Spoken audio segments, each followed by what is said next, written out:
Почитувани колеги, благодарам за присуството на денешната пресконференција на ВМРО ДПМН.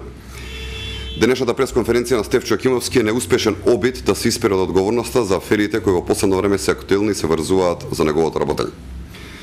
Стефчо Јакимовски сакаше со една неоснована и несериозна пресконференција да се иземе од одговорноста за најновиот скандал во кој што општина Карпош без јавен повик на нетранспарентен начин префрла над 1.600.000 денари на две непознати невладини организации.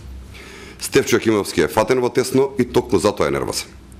Дека Стефчо Јакимовски е дебело вмешан во овој скандал, говори и овој документ, каде што јасно и недвосмислено се гледа дека токму градоначалникот на општина Карпош, поточно Јакимовски, предлага на дневен ред во Советот на општината Карпош да се изгласаат овие пари и да бидат префрлени на двете невладини организации.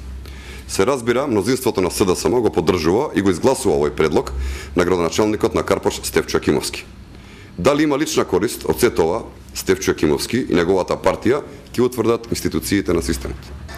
Почитувани, Стефчо Јакимовски е најнеспособниот министер за труд и социјална политика во историјата на Македонија и нема никакво право да ги критикува социјалните политики на владата на ВМРО ДПМН.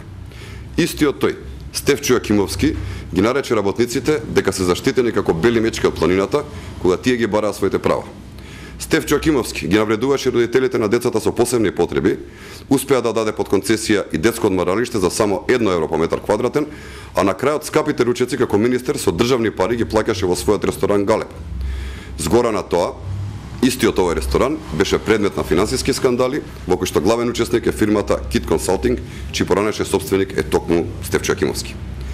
Како градоначалник Стефчо Јакимовски ќе остане запаметен по изградбата на промашениот, нефункционален и прескап надвозник Лајко.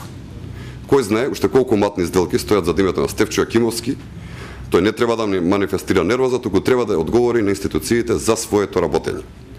ВМРО ДПМН е на страната на граѓаните и еднаква социјална политика, а пререгистрирањето е законска обврска која мора да се почитува, од која што корист ќе имаат токму оваа категорија на граѓани.